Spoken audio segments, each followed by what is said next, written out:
আসসালামু আলাইকুম, welcome back to my channel. আজ চলে এসেছি আপনাদের জন্য আরও একটা দারুণ রেসিপি নিয়ে, পাবদা মাছের তেল ঝাল। এই দারুণ এবং মজাদার রেসিপিটা যদি আপনারা না খেয়ে থাকেন তাহলে অবশ্যই একবার ট্রাই করুন।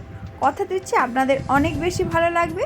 তো চলুন রেসিপিটা শুরু করা যাক। রেসিপিটি বানানোর জন্য আমি এখানে 500 গ্রাম পাবদা মাছ নিয়ে নিয়েছি। এবার মাছের মধ্যে স্বাদ অনুযায়ী লবণ দিয়ে দেব, আর 1 চামচের মতন হলুদ গুঁড়ো দিয়ে দেব। এবার আমি মাছগুলো খুব ভালো করে হাত দিয়ে মাখিয়ে নেব।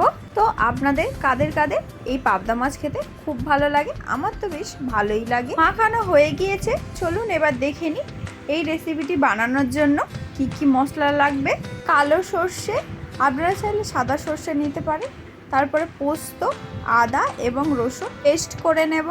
আর লাগবে 2টো বড় সাইজের পেঁয়াজ কুচি, 5 থেকে 6টা কাঁচা লঙ্কা, 1 চামচ আদা রসুন বাটা, 2 চামচ সর্ষে বাটা, 2 চামচ পোস্ত বাটা, 1 চামচ লঙ্কার গুঁড়ো, 1 চামচ হলুদ গুঁড়ো, 1 চামচ জিরের গুঁড়ো, 1 চামচ ধনের গুঁড়ো এবং স্বাদ অনুযায়ী লবণ লাগবে। তো চলুন এবার রান্নাটা শুরু করা যাক। তার জন্য আমি গ্যাসের মধ্যে কড়াটা বসিয়ে দিয়েছি। এবার ওর মধ্যে 1 কাপ পরিমাণে তেল দিয়ে দেব। তেল গরম হয়ে গিয়েছে, এবার মাছগুলো ওর মধ্যে দিয়ে ভেজে নেব।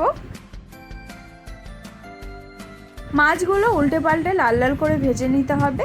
তো দেখুন এখানে মাছগুলো লাল লাল করে ভাজা হয়ে গিয়েছে, এবার তুলে নেব। এই একইভাবে বাকি মাছগুলো লাল লাল করে ভেজে নেব। সব মাছগুলো ভাজা হয়ে গিয়েছে, এবার ওই তেলের মধ্যে কালো জিরে ফোড়ন দিয়ে দেব, তারপর পেঁয়াজ কুচি দিয়ে দেব। তারপরে পেঁয়াজটা বেশ কিছুক্ষণ ধরে নাড়াচাড়া করতে থাকবো যতক্ষণ না পেঁয়াজটা লাল লাল হয়ে আসে। পেঁয়াজ লাল হয়ে গিয়েছে, এবার ওর মধ্যে এক এক করে সব মশলাগুলো দিয়ে দেব। প্রথমে কাঁচা লঙ্কা দিয়ে দিয়েছি, তারপর 1 চামচ আদা রসুন বাটা, 2 চামচ সর্ষে বাটা, 2 চামচ পোস্ত বাটা, 1 চামচ লঙ্কার গুঁড়ো, 1 চামচ হলুদ গুঁড়ো, 1 চামচ জিরের গুঁড়ো, 1 চামচ ধনের গুঁড়ো এবং স্বাদ অনুযায়ী লবণ দিয়ে দেব। এবার মশলাগুলো একটু নাড়াচাড়া করে ওর মধ্যে সামান্য পরিমাণে জল দিয়ে দেব। একদম সামান্য পরিমাণে জল দিয়ে দিতে হবে। এবার আমি মশলাগুলো বেশ কিছুক্ষণ ধরে কষাতে থাকবো যতক্ষণ না মশলা থেকে তেল ছেড়ে আসে। দেখুন এখানে মশলা থেকে হালকা হালকা তেল ছাড়তে শুরু করে দিয়েছে, এখনো পুরোপুরি তেল ছাড়েনি। তো মশলাগুলো আরও বেশ কিছুক্ষণ ধরে কষাতে থাকবো। দেখুন এবার মশলা থেকে একেবারে তেল ছেড়ে দিয়েছে। এবার আমি ওর মধ্যে ঝোলের জন্য জল দিয়ে দেব। যেহেতু তরকারিটা একটু শুকনো শুকনো হবে, সেই জন্য আমি খুব বেশি জল দেব না।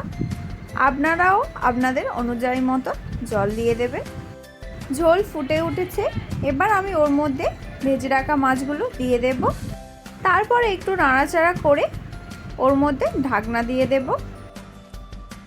4 থেকে 5 মিনিট পর ঢাকনা খুলে জলটা যখন একটু শুকিয়ে আসবে তখন ওর মধ্যে ধনেপাতা ছড়িয়ে দেব। তারপরে কিছুক্ষণ ফুটিয়ে নামিয়ে নিলেই রেডি পাবদা মাছের তেল ঝাল। দারুণ একটা রেসিপি। তো এই রেসিপিটা যদি আপনারা একবার ট্রাই করে থাকেন তাহলে অবশ্যই একবার ট্রাই করবেন। তো কেমন লাগলো এই রেসিপিটা? যদি ভালো লেগে থাকে তাহলে অবশ্যই একটা লাইক করতে ভুলবেন না। কমেন্টে জানাবেন রেসিপিটা কেমন হয়েছে, শেয়ার করে দেবেন। আরও নতুন নতুন ভিডিও দেখার জন্য আমাদের চ্যানেলটিকে সাবস্ক্রাইব করে আমাদের পাশে থাকবেন। আবার দেখা হচ্ছে অন্য কোনো ভিডিও নিয়ে। ততক্ষণের জন্য ভালো থাকবেন, সুস্থ থাকবেন। আল্লাহ হাফেজ।